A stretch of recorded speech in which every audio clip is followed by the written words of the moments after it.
એટલે આ બધી પેટીઓ શીની છે? એટલે આ અનાજ દળવાની ઘંટીયું છે, તને ખબર નથી? એટલે આ હું કામમાં આવે? આ બધું અનાજ દળવામાં કામમાં આવે. તું કેવો છો? હાલ તને બતાવું.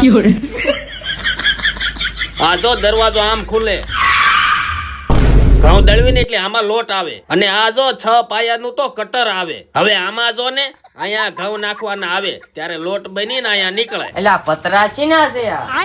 એટલે આ પતરા નથી, જાળિયું છે. આને છે ને અહીંયા ફિટ કરવાની આવે. એટલે આમાંથી તમારે ઝીણો જાડો જેવો લોટ દળવો હોય ને એવો દળી એકવી. એટલે તને કઈ ખબર જ નથી પડતી. તો હવે મારી વહાલી બહેનો, તમને અહીંયાથી 7,999 થી 12,000 સુધીમાં સારામાં સારી અનાજ દળવાની ઘરઘંટી મળી જાય છે, જેમાં તમને 1 વર્ષની તો ગેરંટી વોરંટી મળશે. ઘરઘંટીમાં કાંઈ પણ પ્રોબ્લેમ આવે તો તમારા ઘરે આવી અને ઘરઘંટી રિપેરિંગ કરી જવાની પૂરેપૂરી જવાબદારી લેવામાં આવશે. તો હવે ઘરઘંટી લેવા માટે પહોંચી જાવ ચકલા ગેટ, સાંદીપની હાઈસ્કૂલની સામે, બોટાદ. વફાદાર ઘરઘંટી.